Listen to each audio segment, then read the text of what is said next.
Sobat-sobat Masapot dimanapun berada, jumpa lagi dengan kami tim Masapot yang ceria untuk kita boleh bersama-sama membahas kebenaran firman Tuhan di dalam ibadah untuk pernaik di Tuhan Yesus, ibadah kenaikan Tuhan Yesus tanggal 29 Mei 2025.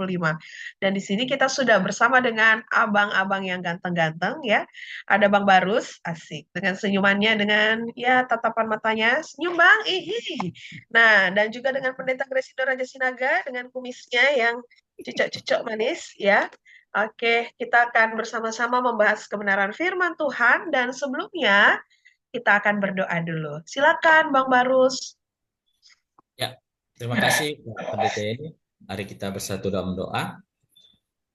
Kami mengucap syukur Tuhan buat kesempatan yang Tuhan berikan kepada kami. Kami boleh mempersiapkan diri kami untuk mendengarkan firman Tuhan melalui Zoom meeting ini.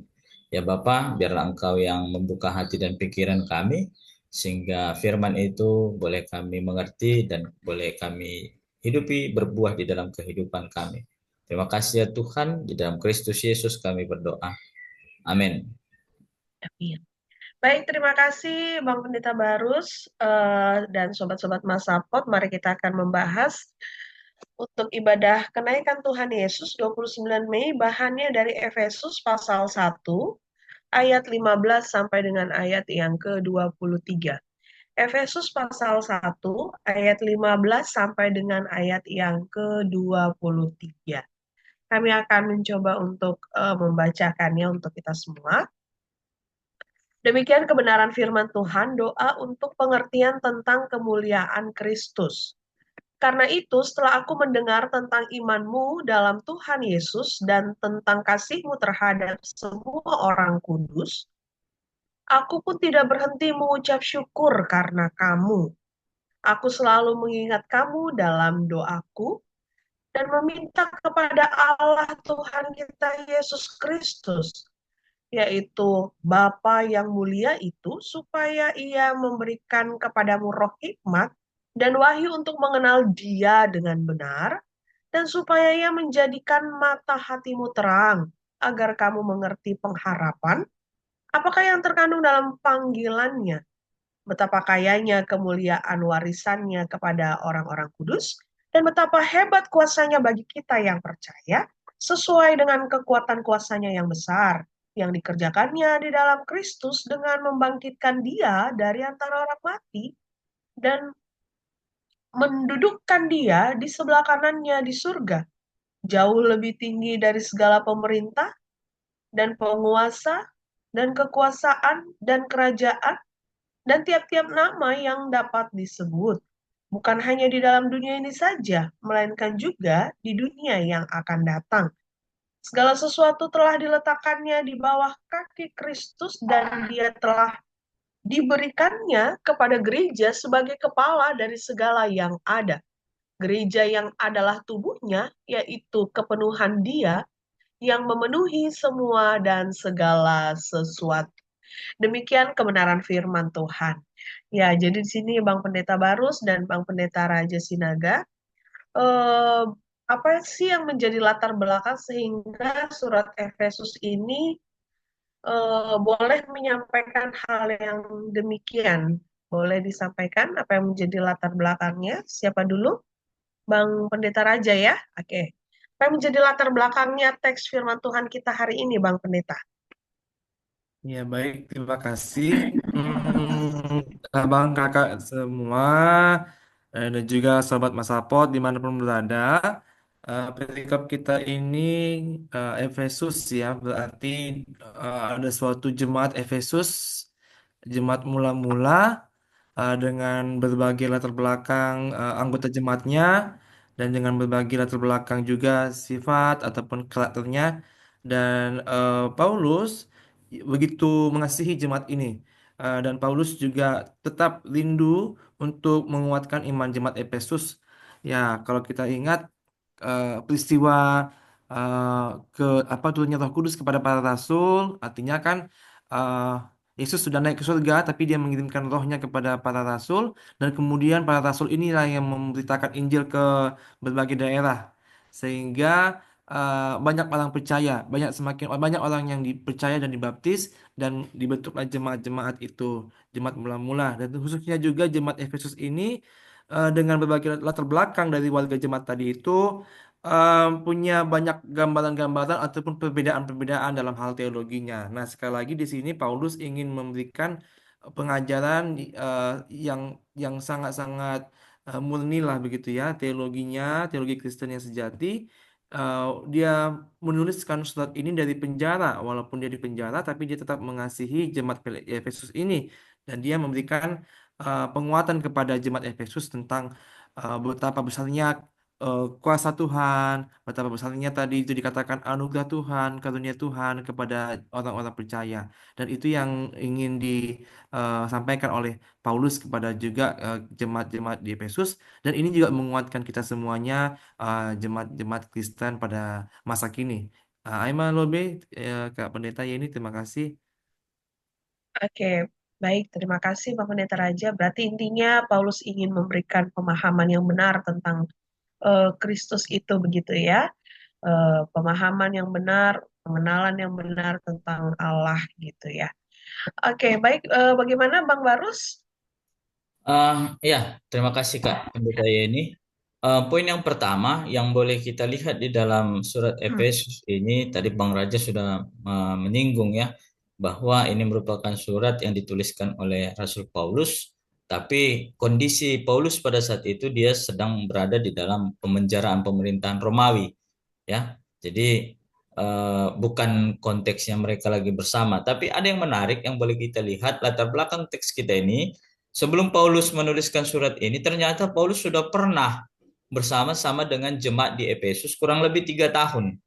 Ya, berarti dengan kata lain, Paulus sudah benar-benar memahami latar belakang situasi yang terjadi di tengah-tengah kehidupan masyarakat yang ada di Efesus. Karena paling tidak ada dua latar belakang orang-orang yang sebelum menerima Kristus pada saat itu, yaitu dari latar belakang sebelumnya mereka adalah termasuk kelompok-kelompok golongan orang Yunani dan kelompok-kelompok golongan orang Yahudi kan gitu kan.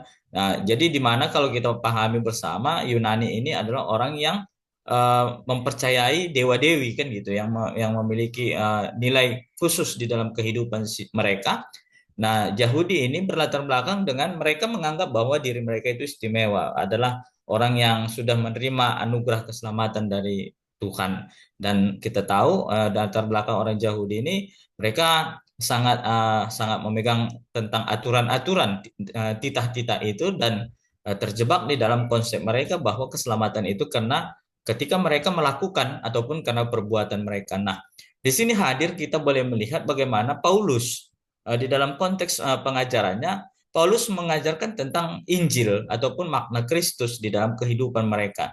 Makanya kalau kita melihat di dalam surat kita, surat Paulus yang menjadi bahan kita pada saat ini, kita boleh melihat bagaimana Paulus banyak menjelaskan tentang makna Kristus itu di dalam kehidupan mereka, sehingga supaya mereka dikatakan di dalam doanya supaya mereka terus benar-benar memahami tentang Kristus di dalam kehidupan mereka. Nah, ini yang menarik yang boleh kita lihat di dalam latar belakang teks kita ini.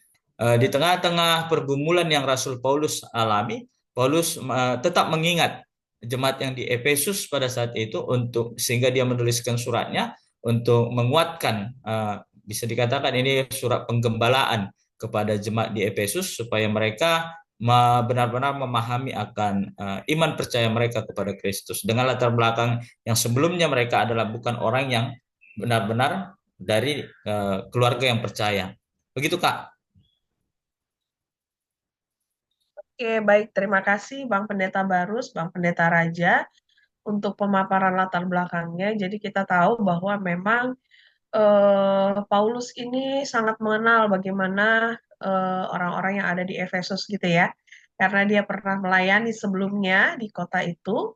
Jadi ya gambaran besarnya ya Paulus paham tentang orang-orang yang ada di sana kan begitu ya. Oke. Lalu kita spesifik itu tadi latar belakangnya kita sudah disampaikan oleh Bang Barus dan Bang Raja. Lalu bagaimana, apakah isi surat Paulus ini kepada jemaat yang ada di Efesus.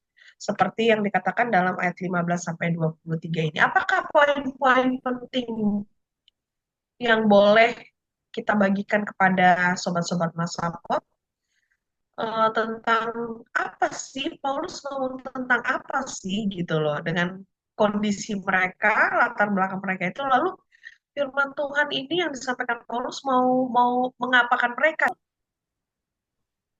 Oke, Bang Raja, silakan. Iya, baik, terima kasih.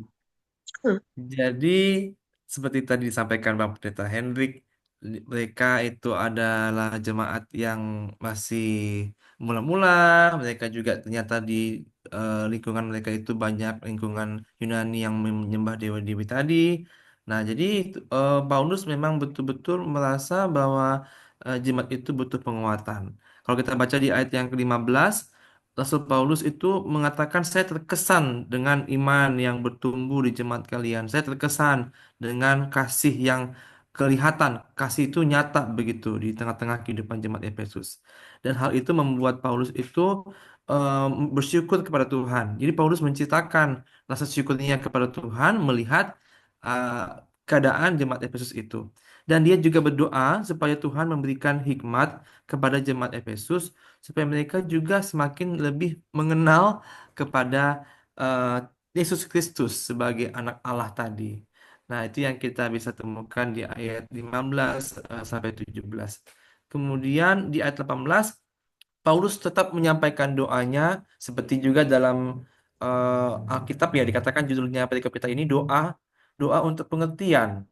Ya, artinya Paulus mendoakan jemaat Efesus itu supaya memiliki pengertian yang benar tentang Allah dan juga supaya mereka memiliki pengetahuan, supaya mata hati mereka terang melihat kemuliaan Tuhan, supaya mata hati mereka terang memahami kekayaan kuasa Tuhan yang juga mengalir kepada orang-orang yang percaya. Nah, jadi di sini kita melihat bahwa Paulus menekankan Tuhan itu bekerja loh, Tuhan Allah itu bekerja sampai sampai waktu itu sampai selama-lamanya. Ya, ketika Yesus sudah naik ke surga, dia tetap mengirimkan Roh Kudusnya ke dunia itu. Dan em, Rohnya itu adalah Yesus juga dan juga Yesus itu adalah anak Allah. Jadi tidak terpisahkan ini antara Allah Bapa dengan Yesus dan Roh Kudus. Nah, jadi penekanannya di ayat yang ke-20 ya, bahwa semuanya itu dikerjakan Allah dalam Kristus yang telah bangkit dan duduk di sebelah kanan Bapa di surga. Ya, saya bacakan di ayat yang ke-20. Yang dikerjakannya, maksudnya di sini kan yang dikerjakan Allah itu dikerjakannya dalam Kristus dengan membangkitkan Kristus dari antara orang mati, itu yang kita rayakan di dalam Paskah, dan kemudian mendudukkan Yesus Kristus di sebelah kanan Allah Bapa di sorga. Nah, jadi inilah yang menjadi inti saya rasa ya, karena ini juga adalah minggu kenaikan Yesus Kristus. Kita merayakan kenaikan Yesus Kristus.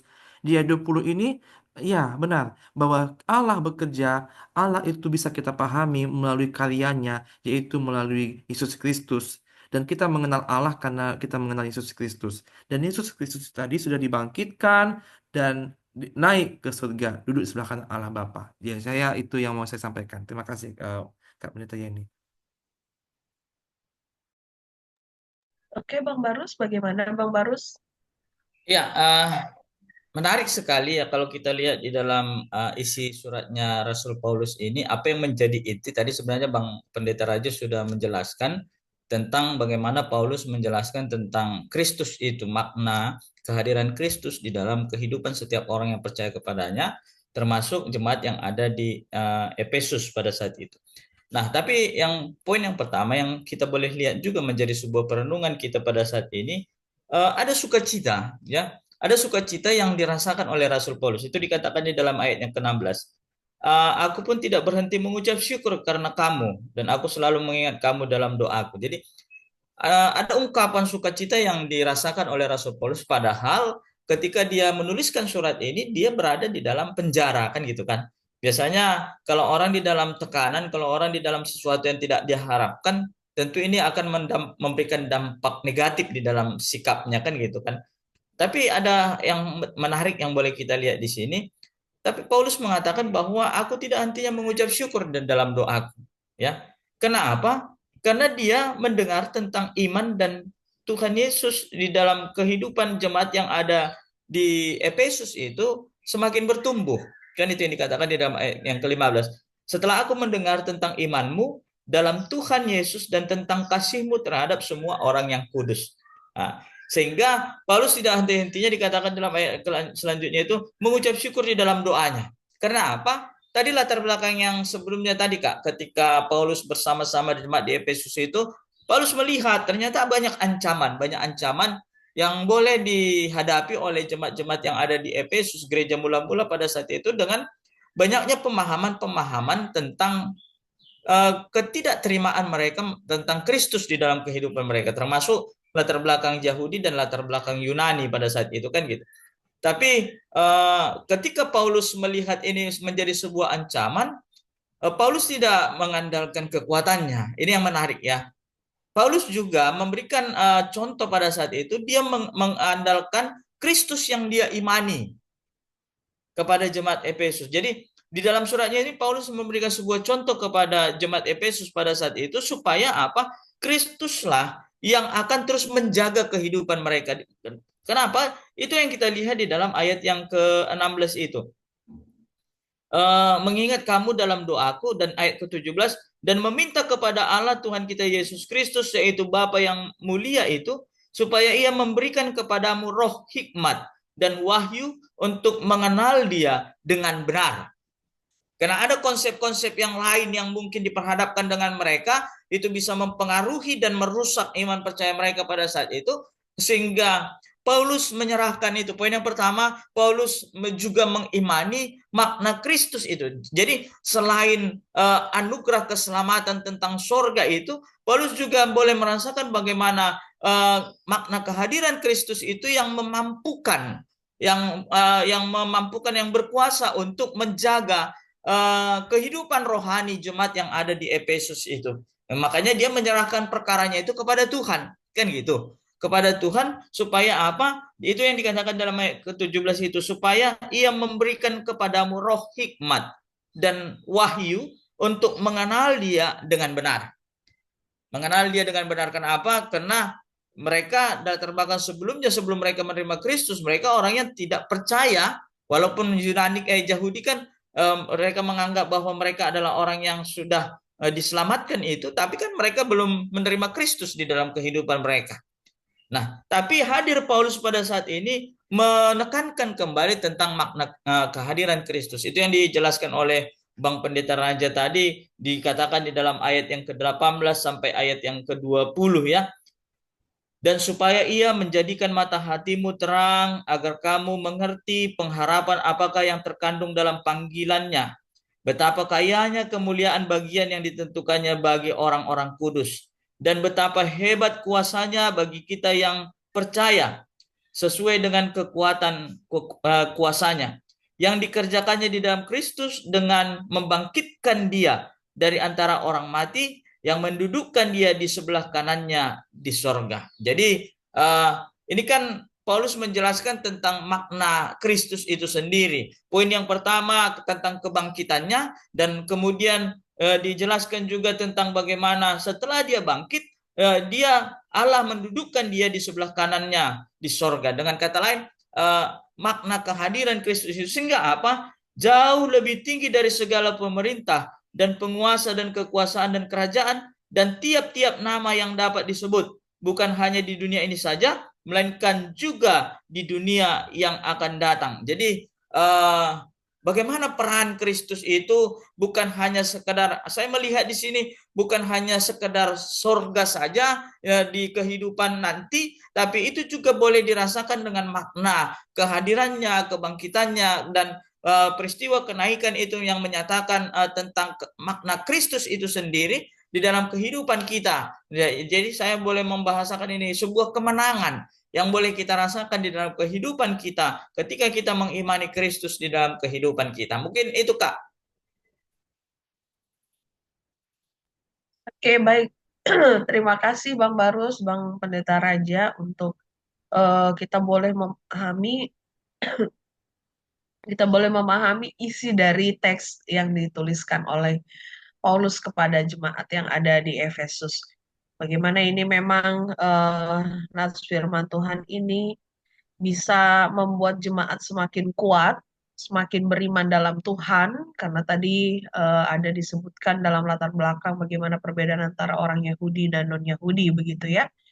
Jadi supaya mereka bisa satu, ya bersatu, dan mereka juga memiliki pemahaman yang benar, kan gitu. Itu yang poinnya, yang berhubungan dengan ibadat kenaikan Tuhan Yesus Kristus ya. Pemahaman yang benar tentang Kristus itu, Kristus hadir untuk semua orang percaya, Kristus hadir untuk jemaat yang ada di Efesus. Nah, kehadiran Kristus itu benar-benar menyempurnakan semuanya begitu ya. Nah, oke, dengan luar biasa dalamnya yang sudah disampaikan, masuk kita bani refleksinya. Jadi apa Abang Barus dan Bang Raja yang boleh menjadi refleksi dalam minggu kenaikan ini? Bang Barus dulu deh. Ya, ada beberapa poin yang boleh menjadi refleksi kita di dalam doa Paulus pada saat ini kepada jemaat yang ada di Efesus. Yang pertama, Paulus mengharapkan di dalam doanya supaya Tuhan memberikan kepada jemaat di Efesus roh hikmat dan wahyu, kan gitu Kak. Berarti Paulus berdoa agar jemaat di Efesus dapat menerima roh hikmat dan wahyu untuk mengenal Tuhan dengan benar. Karena apa? Pemahaman yang benar akan Kristus di dalam kehidupan mereka itu yang menjadi dasar yang kuat buat mereka untuk menghadapi paham-paham yang mencoba membawa mereka untuk ragu akan Kristus itu. Jadi sama seperti ini Kak, ada istilah mengatakan jangan ragu-ragu untuk memegang ilalang kan gitu kan, ataupun daun sangge-sangge kan gitu. Kalau ragu-ragu itu kita bisa terluka kan gitu. Nah, begitu juga yang boleh kita lihat di dalam harapan Paulus dalam doanya ini, supaya jemaat yang ada di Efesus itu tidak ragu-ragu dan mereka memiliki pemahaman yang benar tentang Kristus di dalam kehidupan mereka. Kemudian Paulus juga di dalam doanya mendoakan jemaat di Efesus itu supaya berpengharapan akan panggilan. Pengharapan panggilan. Paulus berdoa agar jemaat Efesus dapat mengerti pengharapan panggilan mereka sebagai orang yang percaya. Jadi bukan hanya tentang apa yang mereka terima ketika mereka memahami tentang Kristus itu yang sudah duduk di sebelah kanan Allah Bapa itu, tapi mereka juga akhirnya menyadari akan bagaimana menjadi tanggung jawab mereka akan panggilan mereka sebagai bagian dari orang yang sudah menerima Kristus dalam kehidupan mereka. Kemudian kekayaan kemuliaan warisan. Paulus berdoa agar jemaat Efesus dapat mengerti kekayaan kemuliaan warisan mereka sebagai orang percaya, sehingga mereka tidak menganggap sebuah kesia-siaan ketika mereka menjadi orang yang sudah menerima Kristus di dalam kehidupan mereka. Kenapa? Itu yang boleh kita lihat di dalam ayat yang ke-20 ya. Yang dikerjakannya di dalam Kristus dengan membangkitkan dia dari antara orang mati dan mendudukkan dia di sebelah kanannya di sorga. Jadi Kristus itu bersama-sama dengan Bapa. Berarti setiap orang yang percaya kepadanya juga akan bersama-sama dengan dia. Nah, itu yang boleh kita aminkan juga. Apa yang boleh kita dapatkan ketika kita mengimani, ketika kita percaya, ketika kita menjalani kehidupan kita di dalam iman percaya kita kepada Kristus. Kemudian Paulus juga berdoa agar jemaat Efesus dapat mengerti kekuatan kuasa Tuhan yang melampaui segala sesuatu bagi mereka yang percaya. Itu yang boleh kita lihat di dalam ayat yang ke-22 sampai ayat yang ke-23. Dan segala sesuatu telah diletakkannya di bawah kaki Kristus, dan dia telah diberikannya kepada jemaat sebagai kepala dari segala yang ada. Jemaat yang adalah tubuhnya, yaitu kepenuhan dia yang memenuhi semua dan segala sesuatu. Jadi meletakkan dia sebagai kepala. Berarti Kristuslah yang menjadi pemimpin, sehingga kalau kita lihat di dalam doanya ini agar jemaat Efesus dapat mengerti kekuatan kuasa Tuhan yang melampaui. Jadi tidak ada kuasa yang lain yang melampaui dari kuasa Tuhan Yesus Kristus itu. Sehingga apa? Ini memberikan efek dalam kehidupan mereka.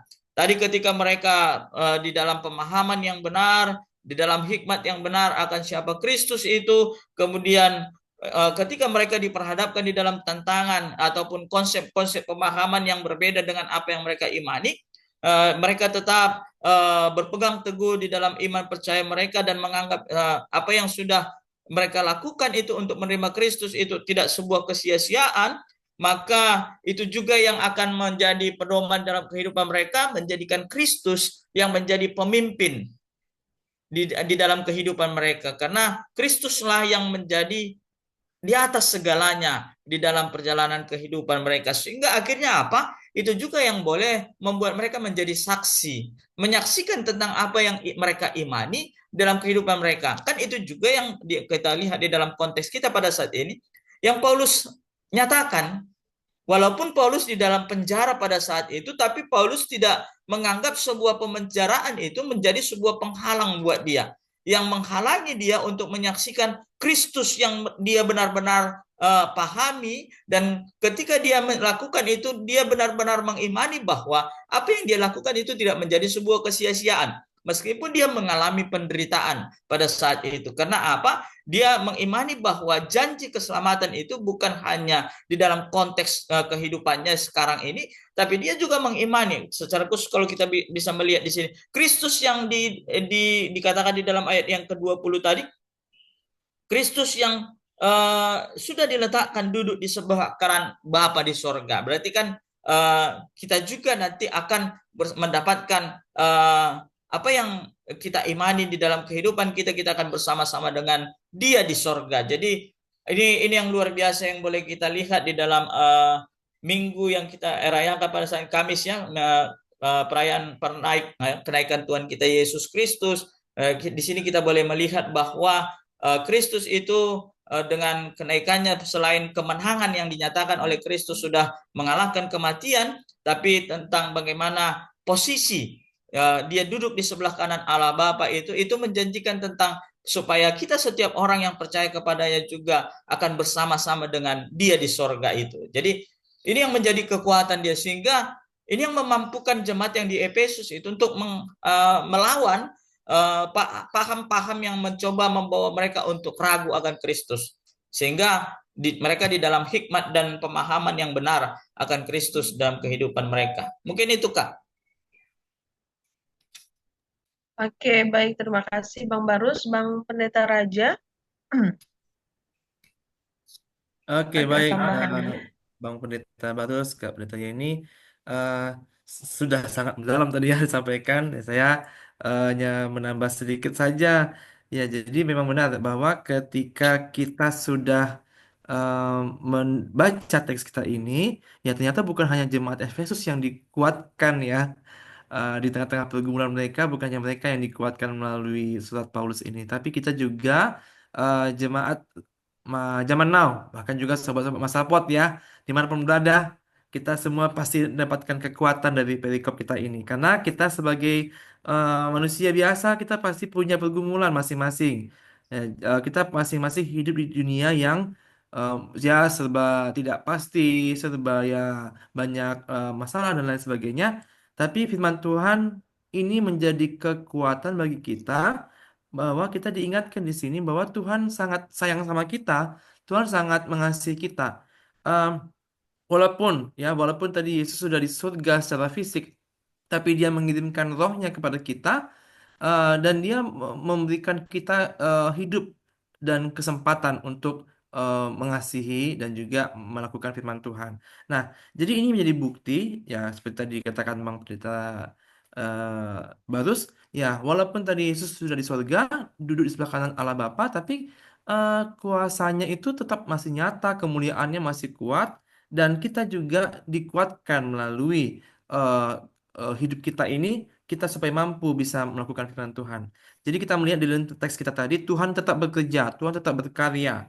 Nah, kita juga diutus, kita juga diberikan kuasa untuk bisa bersaksi kepada banyak orang, kepada orang yang ada di sekitar kita, bahwa kita punya Tuhan loh. Kita punya Tuhan yang maha kuasa, Tuhan yang mulia. Dia naik ke surga, dia duduk di sebelah kanan Allah Bapa. Nah, ini yang mau kita saksikan, mau beritakan, kita mau beritakan dan kita mau tunjukkan kepada orang yang ada di lingkungan kita bahwa kita sebagai orang Kristen itu memang memang dikuatkan oleh Tuhan di tengah-tengah pergumulan kita.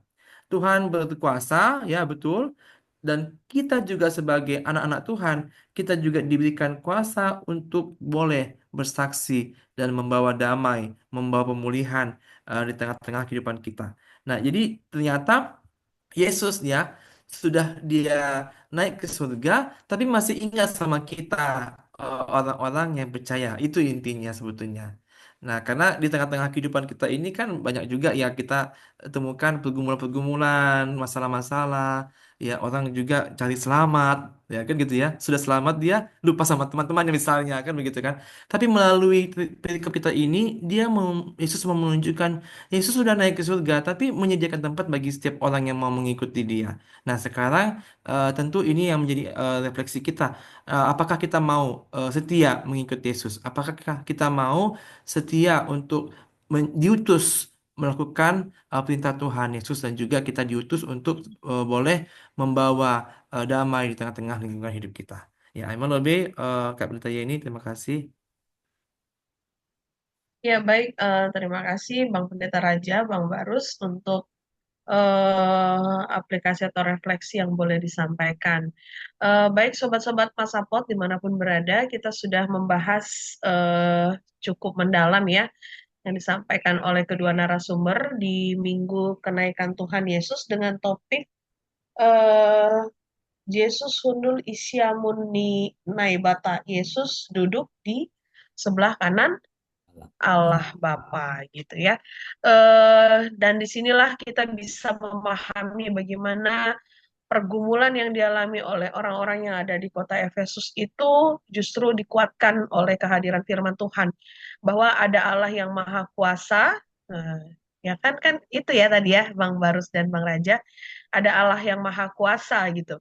Nah, Allah inilah, Tuhan Yesus inilah yang sudah bangkit dari antara orang mati kan gitu untuk memberikan keselamatan dan bahkan dia naik ke sorga untuk menyediakan tempat bagi kita orang-orang yang percaya. Mungkin itu penekanannya ya, orang-orang yang percaya, untuk semua orang ya benar untuk semua orang, tapi orang yang percaya dengan kebangkitan dan apa yang sudah Yesus lakukan dalam perjalanan kehidupan kita. Oke, baik. Terima kasih. Semoga di minggu pernaik nih Tuhan Yesus, minggu kenaikan Tuhan Yesus ini boleh semakin mengimani bahwa benar-benar ya Yesus itu maha kuasa gitu loh. Karena dia bangkit dari antara orang mati, kan itu tadi natsnya, dan dia naik ke sorga. Wow, nggak ada loh orang yang bisa naik turun sorga, kan begitu ya. Nah, jadi hanya disinilah diberikan pemahaman yang benar kepada jemaat di Efesus dan juga untuk kita bahwa memang Allah itu, Yesus itu memang benar-benar maha kuasa sekali. Gitu. Dia bisa bangkit dari antara orang mati dan dia naik ke sorga untuk menyediakan tempat bagi kita orang-orang yang percaya. Semakin kuatlah kita semuanya, sobat-sobat Masapot, semakin bersuka cita karena kita punya Tuhan yang maha kuasa, begitu ya. Dan jangan pernah ragu, ya kalau bahasa Bang Pendeta Barus tadi, jangan pernah ragu eh, dengan iman kita kan gitu ya, seperti memegang apa tadi Bang Barus? Jangan Ilalang, pernah ilalang. lagi ilalang ya. Ya, kalau Sangge-sangge. ragu-ragu sasangge ya, bulung di sasangge doy kan. Itu nanti kalau ragu-ragu bisa terluka begitu ya. Jadi jangan pernah ragu akan iman percaya kita kepada Kristus karena hanya Dia Allah yang Maha Kuasa yang bangkit dan bahkan menyediakan tempat bagi kita, tempat yang baik, tempat yang bahagia, tempat yang luar biasa begitu ya, menyediakan tempat bagi orang yang mau percaya kepada Tuhan. Ya, semakin kuatlah kita, sobat-sobat Mas Sahabat dimanapun berada. Silakan Bang Pendeta Raja untuk menutup kita dalam eh, doa penutup. Baik, Kak Bertanya ini, Bang Barus, Sobat Masapot semuanya, marilah kita berdoa. Ya Tuhan, kami bersyukur untuk kesempatan kami boleh bersama-sama di podcast ini, bersama dengan Masapot ini, yaitu untuk merenungkan makna kenaikan Tuhan Yesus. Terima kasih Bapa, Engkau sudah mengaruniakan Yesus Kristus yang boleh Tuhan berkorban untuk kami, menebus dosa kami, mati, bangkit, dan juga naik ke surga. Boleh Tuhan memberikan kami kekuatan iman, kekuatan pengharapan, dan kekuatan juga dalam bersaksi. Terima kasih Bapa, dalam nama Yesus Kristus kami berdoa dan mengucap syukur. Amin. Baik, terima kasih untuk kedua narasumber kami dan terima kasih sobat-sobat Masapot dimanapun berada. Jangan lupa untuk terus mengikuti tayangan-tayangan yang ada di YouTube Masapot. Marsapsa Podcast, kita akan berbagi banyak hal di sini, berbagi cerita, berbagi firman Tuhan, dan kita boleh saling menguatkan lewat tayangan YouTube channel Masapot ini. Baiklah, sampai bertemu kembali, sobat-sobat Masapot. Tuhan Yesus memberkati. Shalom. Sarangi. Sampai jumpa. Halo. Shalom.